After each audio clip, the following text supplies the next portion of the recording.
कांग्रेस के इंतखाबी नताइज आने के बाद, जिसमें बीजेपी को जबरदस्त शिकस्त का सामना करना पड़ा, मुल्क में एक नई बहस शुरू हो चुकी है। और मुल्क का जो सियासी मंजरनामा है, मुल्क का जो सियासी माहौल है, वह तब्दील होता नजर आ रहा है। लोगों में ये उम्मीद जगी है कि अब मुल्क में अच्छे दिन आएंगे।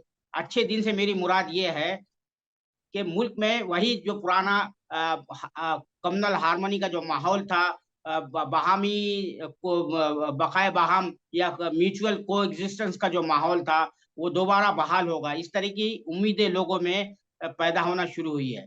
और ये इंतखाबात के जो नतायज है, कर्नाटक की जो इंतखाबात के नतायज है, उसको मुबसरीन और सरकर्दा सियासतदान वगैरह वजीर आजम नरेंद्र मोदी की भी एक बड़ी शिकस्त करार दे रहे हैं, क्योंकि उन्होंने पूरी इलेक्शन मुहिम को पर्सनलाइज कर दिया था और अपने ब्रांड यानी अपने चेहरे के हवाले से वो इलेक्शन जीतना चाह रहे थे।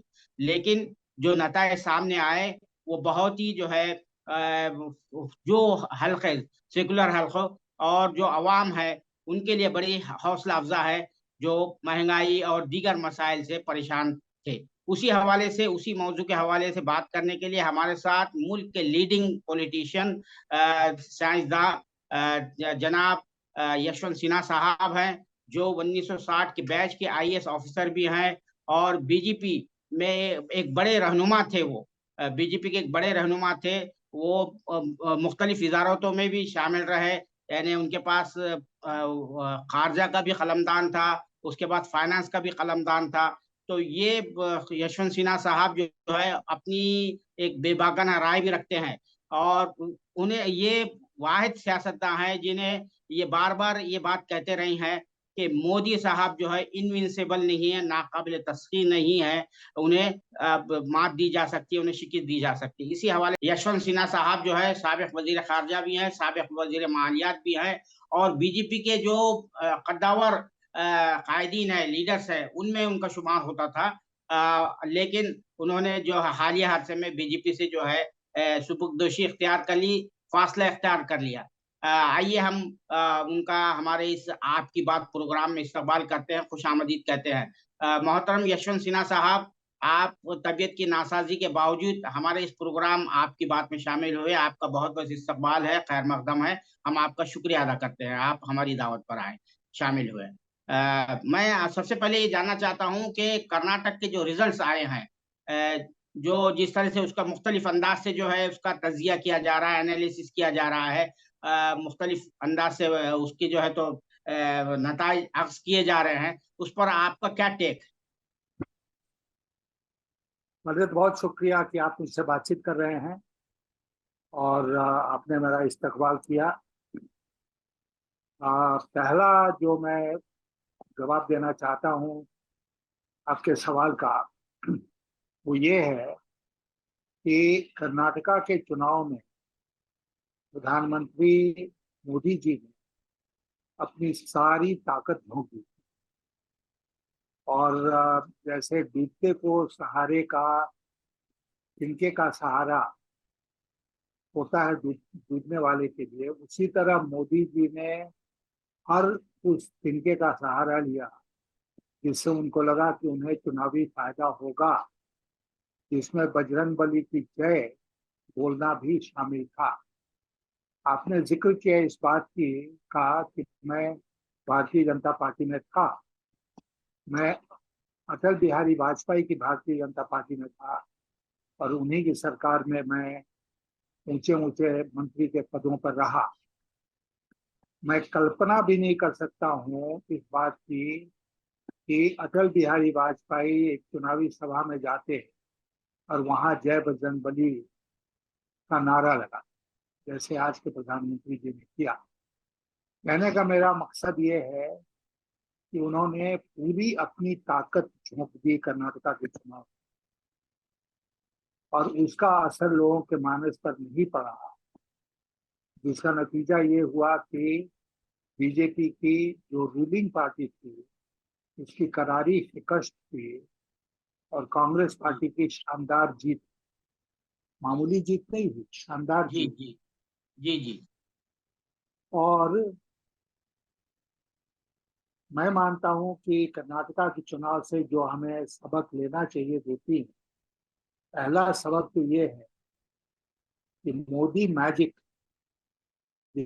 इसका चुनाव के नतीजों के ऊपर बहुत प्रभाव पड़ता था, असर पड़ता था, वो मोदी मैजिक कहीं ना कहीं खत्म होती नजर आ रही है। जी वो लाख जतन करें, जी लोग उनके भुलावे में नहीं आएंगे जी और उनके जो नारे हैं उससे प्रभावित नहीं होंगे, क्योंकि रोजी रोटी का जो सवाल है वही सबसे बड़ा सवाल होता है किसी भी इंसान के लिए, किसी भी परिवार के लिए।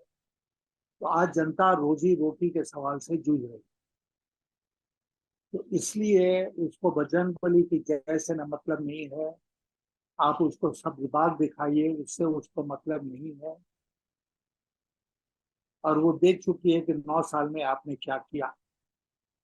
तो मोदी मोदी मैजिक खत्म हो रहा है, और शायद यही कारण है कि मोदी जी आज विदेश गए हुए हैं और भयंकर बड़ी भारी सभाएं एड्रेस कर रहे हैं भारतीयों के वहां पर, ताकि लोग, दुनिया को लगे और उनको स्वयं लगे और भारत की जनता को लगे तो उनका मैजिक बरकरार है।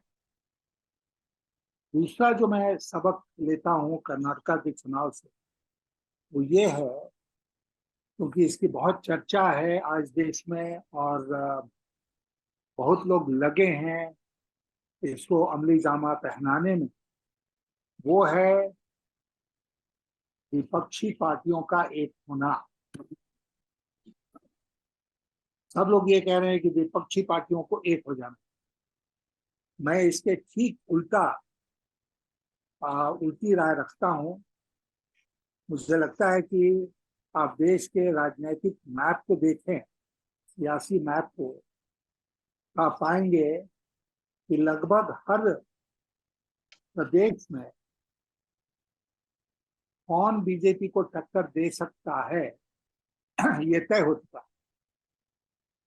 और जनता ने कर्नाटका के चुनाव में जैसा मन बनाया, उससे क्या क्या लगता है, उससे ये लगता है कि जनता चुनाव में सबसे पहले ये तय करती है कि किसको हराना है,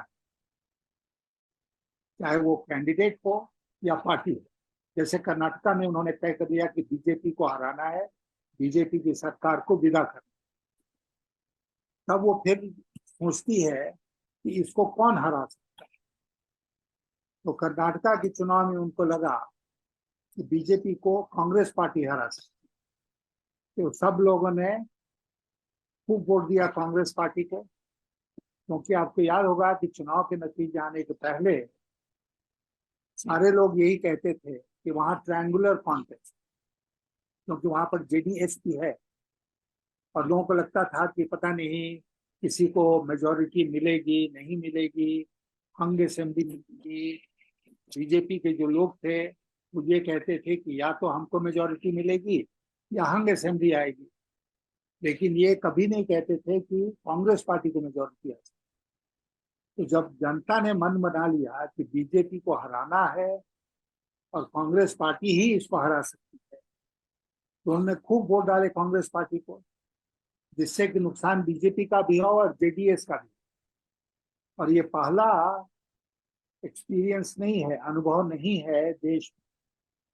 ऐसे कई चुनाव हुए हैं इस देश में जब जनता ने मन बनाया कि किसको हराना है, साथ साथ कौन हरा सकता है, तो हराने वाली पार्टी को उसने जबरदस्त वोट दिया। दिल्ली में आम आदमी पार्टी को इसी प्रकार वोट मिला, पंजाब में आम आदमी पार्टी को इसी तरह वोट मिला। तो कई जगह, कई प्रदेशों में हमने देखा कि ये वोट जो है वो इस प्रकार तय हुआ। तो इसलिए आज जो ये चर्चा चल रही है कि विपक्षी सारे एक हो जाएं, सारे एक हो जाएं, मैं इसका मुरीद नहीं। इसलिए कि मैं इसमें इस बात में भरोसा रखता हूं कि जो जहां मजबूत है वो वहां बीजेपी को हराने का काम करे।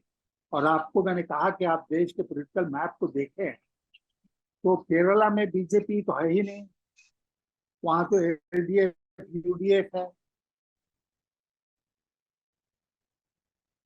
तमिलनाडु में बीजेपी जी नाम के वास्ते है। तो अगर इस तरह आप पूरा मैप उठा के देखें तो आप पाएंगे कि सबसे बड़ी जिम्मेदारी आज के दिन भारतीय जनता पार्टी को हराने की है कांग्रेस पार्टी। और क्यों क्यों मैं इस बात को कह रहा हूं? इसलिए कह रहा हूं कि हिमाचल हो या जम्मू हो या आ, हरियाणा हो या राजस्थान हो या मध्य प्रदेश हो या छत्तीसगढ़ हो, इन सब राज्यों में कांग्रेस और बीजेपी आमने सामने है। अभी जानते हैं इस बात को कि लगभग 200 सीटों पर बीजेपी और कांग्रेस का आमने सामने का हाँ, टक्कर है। डायरेक्ट डायरेक्ट तो है, कंटेस्ट है। हाँ, तीसरा कोई नहीं उसमें। जी तो अगर वहां पर बीजेपी को कांग्रेस पार्टी नहीं हरा पाती है जी तो फिर बीजेपी को हराना मुश्किल हो जाएगा। जी अगर बीजेपी वहां पर 190 सीट जीत जाती है 200 सीट, जी तो उसको तो मेजोरिटी मिल ही जाएगी। इसलिए मैं मानता हूं कि सबसे ज्यादा जिम्मेदारी है कांग्रेस। जी और इसके बाद अगर दूसरे नंबर की जिम्मेदारी किसी की आती है तो वो है समाजवादी पार्टी की उत्तर प्रदेश। जी क्योंकि उत्तर प्रदेश में बीजेपी को भारी बहुमत मिलता है, विधानसभा में भी और लोकसभा में भी। वहां कौन रोकेगा? वहां पर जो विपक्षी Samajwadi party, party. Samajwadi party सबसे प्रमुख पार्टी है, तो उसको जी ये रोल प्ले करना पड़ेगा और लोगों के जी साथ मिलकर जैसे जी भी। तो ये दोनों अगर अपनी अपनी भूमिका निभाएं, कांग्रेस पार्टी और समाजवादी पार्टी, तो हम फिर बीजेपी को रोक सकते तो सर ये जो है कांग्रेस को शानदार तो कामयाबी जरूर मिली वहां पर कर्नाटक में, लेकिन आप ये देखते हैं कि बीजेपी का जो वोट है वो ऑलमोस्ट कांस्टेंट रहा, 36% हावर कर रहा है, थोड़ा सा कम हुआ, स्लाइटली कम डाउन। हालांकि उनके 30 उम्मीदवारों की डिपॉजिट गुल हुई है।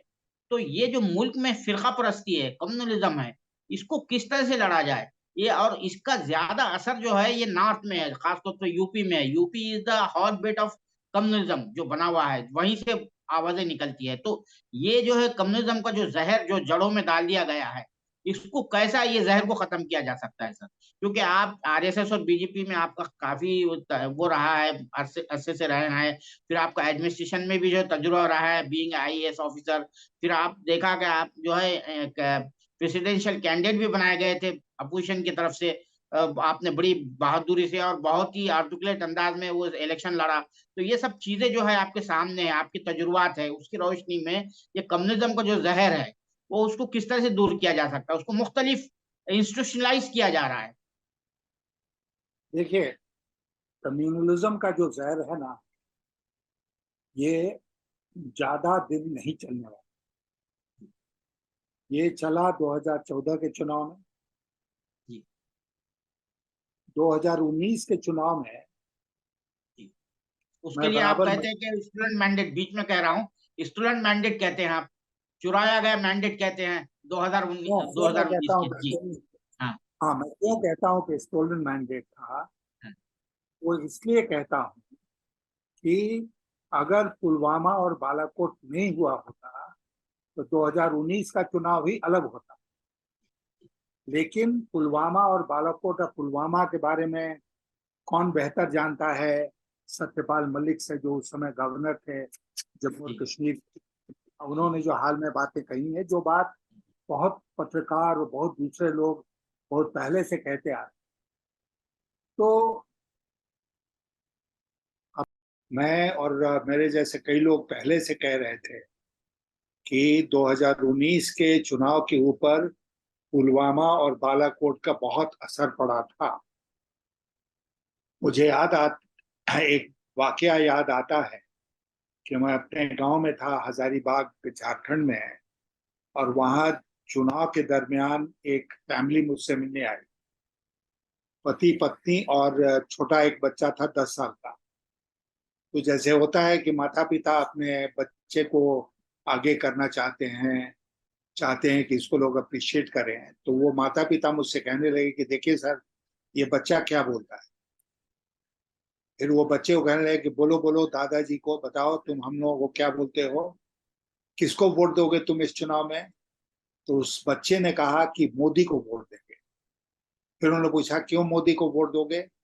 तो उस बच्चे ने कहा, उसने ये कहा कि मैं मोदी को इसलिए वोट दूंगा कि उसने पाकिस्तान को हराया है। ये बहुत पते की बात इसलिए है जी कि छोटे छोटे बच्चों के मन में भी ये बात जम गई जी पुलवामा और बालाकोट के बाद कि जी मोदी ने पाकिस्तान को हराया, जी और उसका असर पड़ा 2019 के चुनाव के नतीजे के ऊपर। और जी इसीलिए मैं आपसे अर्ज कर रहा था कि ये मैं समझता हूँ कि स्टोलन मैंडेट था। और आप भी जानते हैं इस बात को, मैं भी जानता हूँ कि मोदी जी ने उसको खूब भुनाया अपने चुनावी भाषणों में।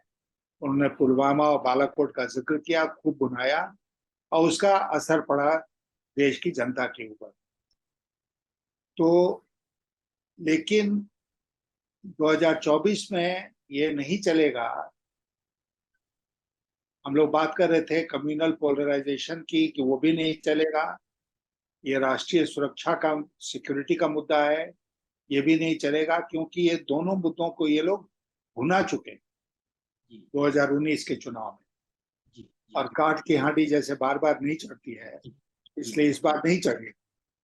जी और कई लोगों का कहना ये, सोशल मीडिया में ये बातचीत चल रही है कि 2024 के चुनाव के पहले ये लोग कुछ न कुछ खुराफात करेंगे। मुझे नहीं लगता है कि ऐसा करना जी उनके लिए अब किन होगा। मुमकिन हो पाएगा।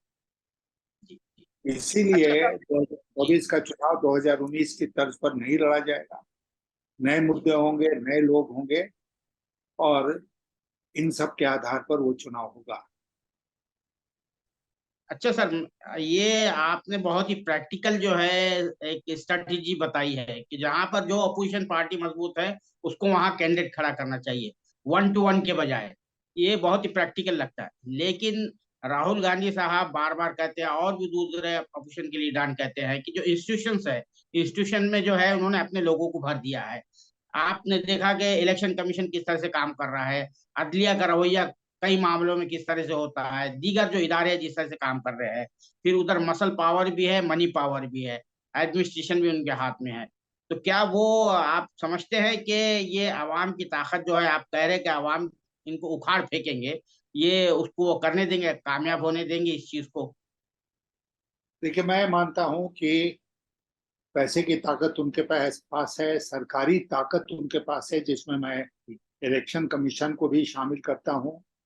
जी एक तरह से इलेक्शन कमीशन भी सरकार का ही विंग हो गया है। जी और मैं हवा पर नहीं डिपेंड कर रहा हूं। जी मैं व्यक्तिगत रूप से इस बात को जानता हूं कि जी भारतीय जनता पार्टी की ताकत न केवल पैसे की है, बल्कि जी ऑर्गेनाइजेशन की भी है। जी जी जी बूथ बूथ में उनके कार्यकर्ता हैं। जी जी और जब तक बूथ बूथ में मुकाबला करने के लिए विपक्षी दल नहीं तैयार होंगे, तब तक वो जी भारतीय जनता पार्टी का मुकाबला नहीं कर सकते। जी जी और जी जोर दे के मैं इस बात को कहना चाहता हूं कि इसीलिए अब जो थोड़ा बहुत समय बचा है 2024 के चुनाव के लिए, जी उसमें विपक्षी दलों को देखना चाहिए कि जहां हमको मुकाबला करना है भारतीय जनता पार्टी का, वहां जी हमारा ऑर्गेनाइजेशन कैसा है। जी न जी केवल डिस्ट्रिक्ट लेवल पर, न केवल मंडल लेवल पर, बल्कि जी बूथ लेवल पर कैसा है। और जी अगर कमजोरी है तो उस कमजोरी को उनको दूर करना पड़ेगा। नहीं तो जी चुनाव बूथ में होता है, हार जीत भी बूथ में ही होती है। जी और जी। इसलिए बूथ लेवल पर आप अगर मजबूत नहीं है, तो फिर आपके लिए हवा में चुनाव जीतना बहुत मुश्किल अच्छा, आप वजीर खारजा रहे हैं, वजीर मालियात भी रहे हैं, मुल्क की जो मईशत का तो मामला है सबके सामने है, लेकिन जो खारजा उमूर है, एक्सटर्नल उमूर है, जो डिप्लोमेसी है हमारी, उसको पर्सनलाइज कर दिया गया है और एक शख्सियत के इर्द गिर्द घूम रही है। उसका जो फोकल पॉइंट है एक पर्सनालिटी है, और उसको डोमेस्टिक पॉलिटिक्स से जो है वो लिंक कर दिया गया है। तो आप इसको किस तरह से देखते हैं? बैसियत वजीर खारजा रहे हैं, आपने ये बड़ी जिम्मेदारी बड़ी खूबी से निभाई है। आप जब अपने जमाने में जो है अटल बिहारी वाजपेयी के जमाने में वजीर खारजा थे, आज जो सूरत हाल बनी हुई है, जिस तरह कुछ तस्वीरें जो आती है जापान में भी आती है कि वजीर आजम साहब जो है, हमारे वजीर आजम साहब वहाँ तनहा नजर आते हैं, और जबकि वो हमारा जो एक मीडिया है जो मैंने दरबारी मीडिया बन गया है, वो जो है उनको जो है विश्व गुरु के तौर पर पेश करने की कोशिश करता है, उनकी इमेज बिल्डिंग करता है। देखिए, मैं मानता हूं कि फॉरेन पॉलिसी जो है वो एक बहुत गंभीर मुद्दा है और इसको हल्के में नहीं लेना चाहिए। गलबहियां लगाने से, किसी को हक करने से फॉरेन पॉलिसी के जो ऑब्जेक्टिव्स हैं, उसके जो एम्स हैं, वो अचीव नहीं होते। ऐसा नहीं है कि उन्होंने ऑस्ट्रेलिया के प्रधानमंत्री को गले लगा लिया या जापान के प्रधानमंत्री को गले लगा लिया तो वो लोग सब कुछ भूलकर अपने देश के इंटरेस्ट को नजरअंदाज करके मोदी जी जो कहेंगे उस वो मान जाएंगे। ऐसा नहीं होता है। मैं आपसे दूसरी बात कहना चाहता हूँ, मोदी जी तो गले 2014 से लग रहे हैं। वो जी ओबामा, जी जी। याद है ना आपको, ओबामा जब आए हाँ थे हाँ जी जी। तो हाँ मोदी जी जी। मोदी वाला सूट पहनकर जी वो गए जी थे उनसे मिलने के लिए।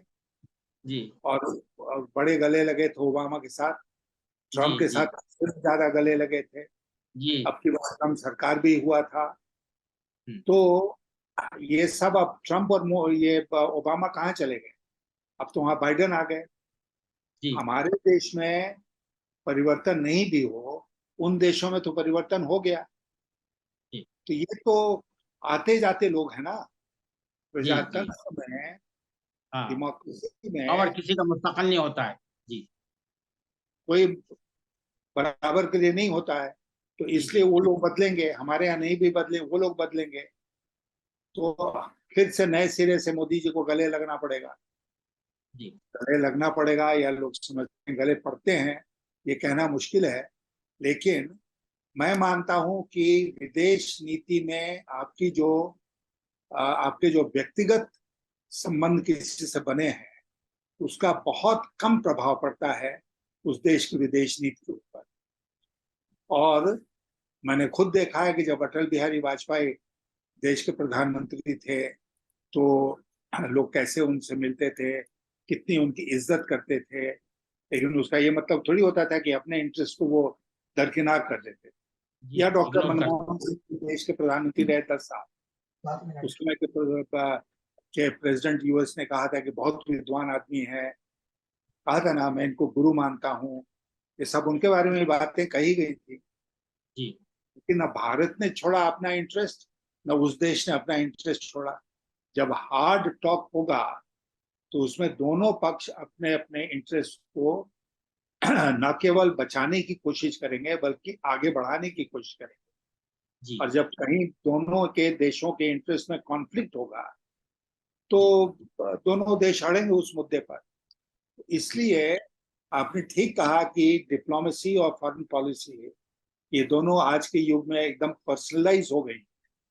क्योंकि मोदी जी जब विदेश जाते हैं तो फॉरेन पॉलिसी की बात कम होती है और जी डोमेस्टिक ऑडियंस को प्रभावित करने के लिए वहां पर जो भारतीय मूल के लोगों की मीटिंग होती, जैसे सिडनी में हुई, जी उसको खूब दिखाया जाता है कि देखो क्यों विश्व गुरु बन गए, क्यों दुनिया के सबसे बड़े नेता बन गए, क्योंकि इतने लोगों को उन्होंने इकट्ठा किया।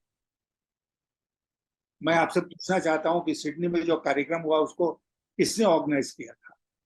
क्या भारत की दूतावास ने किया था, भारत सरकार ने किया था, या किसी और संगठन ने किया था?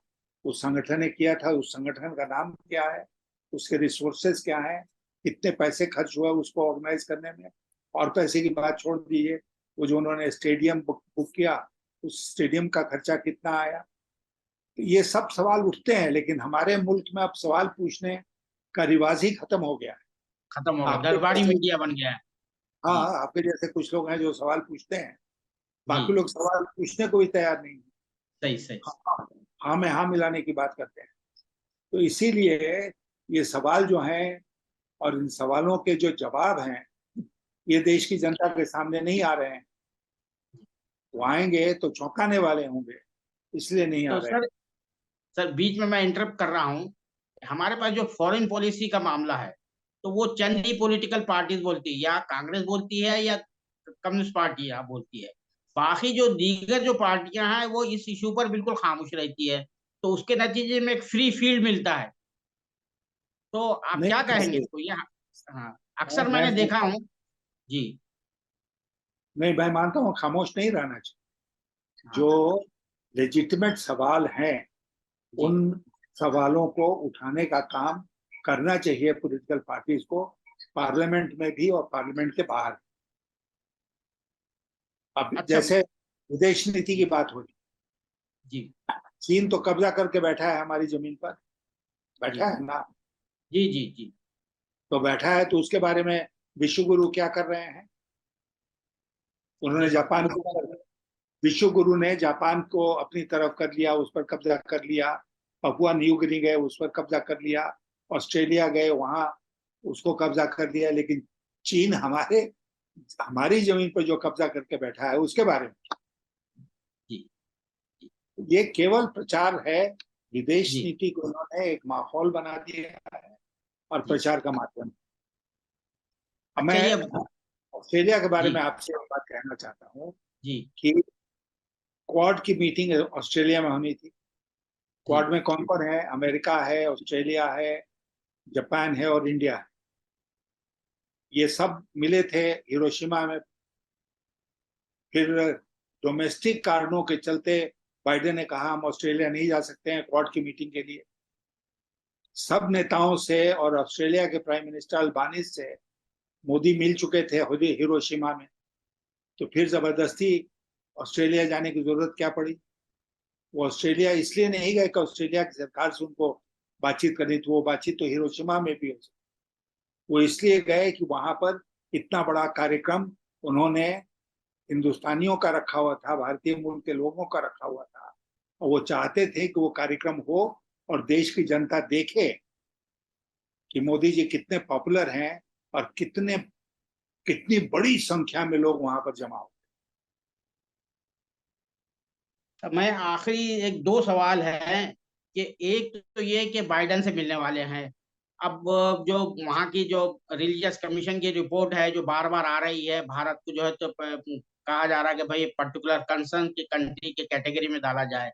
अब वहां पर कुछ सख्त सवालात हो सकते हैं, तो इसके बारे में आपका क्या वो है, टेक है आपका, क्या वो है, नजरिया है? देखिए, हमारे हमारे देश में एक नई परंपरा शुरू हो गई, सरकार में भी है और दरबारी मीडिया में, कि बाहर के देशों में हमारे देश की जो तारीफ होगी उसका तो खूब बढ़ चढ़ के उसको दिखाया जाएगा, उसकी पब्लिसिटी की जाएगी।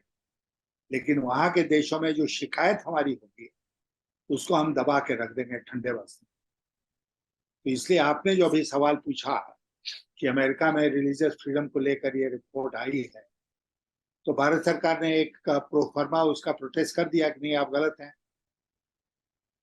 तो ये जो दो तरफा नीति है कि तारीफ तो हम गप गप ले लेंगे और जो शिकायत होगी उसको थू थू करके फेंकेंगे, ये नहीं चलेगा। तारीफ के साथ साथ आपको शिकायत को भी महत्व देना पड़ेगा। और अगर कोई शिकायत कर रहा है तो फिर आपको अंदर झांकने की जरूरत है कि क्यों कर रहा है। आखिरी में सवाल ये पूछूंगा कि आप जो है, ये मोदी गवर्नमेंट की जो फर्स्ट फेज था उसमें कश्मीर के हवाले से बहुत सरगर्म थे। सरगर्म थे, बहुत ज्यादा आप विजिट कर रहे थे। अब कश्मीर के मसले को कहाँ देखते हैं आप, कहाँ खड़ा देखते हैं जब से जो है तो रिओप किया गया है, कहाँ देखते हैं? और उसके बाद एक और छोटा सा सवाल मेरे जहन में वो भूल रहा था मैं, वो आपका जो पार्लियामेंट का जो इफ्तिताह होने वाला है, जो प्रेसिडेंशियल कैंडिडेट थी आपके खिलाफ, उनको तो बड़े जोर शोर से आपके सामने पेश किया गया था। अब उन्हीं को मदऊ नहीं किया जा रहा है, जो ये उसका इनाग्रेशन जो होने वाला है, उस बारे में, ये दो चीजों के बारे में। तो मैं उसके बारे में आपके दूसरे सवाल का जवाब पहले दे देता हूँ। जी। ये निहायत गलत है कि राष्ट्रपति जी को नहीं आमंत्रण दिया गया नए पार्लियामेंट बिल्डिंग को इनॉग्रेट करने। अब कोई सरकारी पक्ष के लोग कह रहे हैं कि भाई एनेक्सी का इनॉग्रेशन तो प्रधानमंत्री ने किया, कोई और लाइब्रेरी का उद्घाटन तो उन्होंने किया। वो सब पार्लियामेंट बिल्डिंग के पार्ट थे, पार्लियामेंट बिल्डिंग नहीं था। ये नई पार्लियामेंट बिल्डिंग बन रही है, पूरी नई पार्लियामेंट की बिल्डिंग है। और इसका इनॉग्रेशन राष्ट्रपति को इसलिए करना चाहिए कि जब ज्वाइंट सेशन होगा तो राष्ट्रपति वहां जाएंगी और दोनों हाउसेस के ज्वाइंट सेशन को एड्रेस करेंगी। और राष्ट्रपति is the first chamber of the parliament. Parliament of राष्ट्रपति, राज्यसभा एंड लोकसभा। तो उनको क्यों नहीं बुलाया जाएगा इस मौके पर, ये समझ से परे है। लेकिन सवाल ये है कि आज के युग में मोदी जी चाहते हैं कि जो कुछ हो उसमें उन्हीं की तस्वीर दिखे और कोई आसपास नहीं दिखे। पार्लियामेंट की जो बिल्डिंग बन रही थी तो वो गए थे जब देखने के लिए, तो आपने देखा उनके आसपास कोई था? मुश्किल लोकसभा स्पीकर एक फ्रेम में नजर आ गए। तो ये जब रहेगी प्रवृत्ति लोगों की तो उसमें राष्ट्रपति को कौन पूछता है? तो इसलिए ये पूरी गलत परंपरा सेट हो रही है। पार्लियामेंट इंडिया का पार्लियामेंट है, भारतीय जनता पार्टी का पार्लियामेंट नहीं है, मोदी जी का पार्लियामेंट नहीं है। और इसको राष्ट्रपति को ही उद्घाटन इसका करना चाहिए। ये आपके पहले सवाल का जवाब हुआ। दूसरा सवाल क्या था आपका? क्या पहला सवाल? कश्मीर के हवाले से you are very active during the first term of Modi government. हाँ, मैं संपर्क में हूँ, अपने जितने दोस्त हैं कश्मीर, और जो दिखाया जा रहा है वो जो सच्चाई है उससे बहुत परे है। और कश्मीर के हालात नॉर्मल नहीं हुए। G20 की मीटिंग हो गई वहां पर, आपने देखा, हमने तो टीवी में देखा कि सैकड़ों गाड़ियां एक साथ चली जा रही हैं। सिक्योरिटी का इतना जबरदस्त इंतजाम था। और मुझे बहुत खुशी है कि कश्मीर के लोगों ने और खास करके श्रीनगर के लोगों ने अक्लमंदी दिखाई और इसका विरोध नहीं किया। लेकिन कश्मीर के का जो मसला था, क्या उसका समाधान हो गया? कश्मीर के लोग क्या खुश हो गए आज के दिन? सब कुछ क्या नॉर्मल हो गया? माफ कीजिएगा, ये सच्चाई से बहुत परे है। और अभी भी जो तकलीफ थी कश्मीर की, वो तकलीफ बरकरार है। वहां के लोगों के मन में जो तकलीफ थी, वो मन के अंदर वो तकलीफ उनकी बनी हुई। आप जैसे लोग ही बोलते हैं कश्मीर के मामले पर, बहुत यानी पॉलिटिकल पार्टी जो दीगर पॉलिटिकल पार्टी से वो कुछ नहीं बोलते, उस वजह से भी ये मौका मिलता है। हाँ, मुझे बहुत इस बात का अफसोस है कि हमारे जो मुख्य राजनीतिक दल है वो कश्मीर के मसले पर कुछ नहीं। बहुत शुक्रिया मोहतरम यशवंत सिन्हा साहब, आपने हमें वक्त दिया। हम आपके बहुत ही ममनून और मशकूर है। आपने बहुत अच्छी अच्छी बातें बताई। हमारे नाज़रीन जो है इससे इस्तेफादा करेंगे और उन्हें गाइडेंस मिलेंगी, रहनुमाई मिलेगी। बहुत शुक्रिया।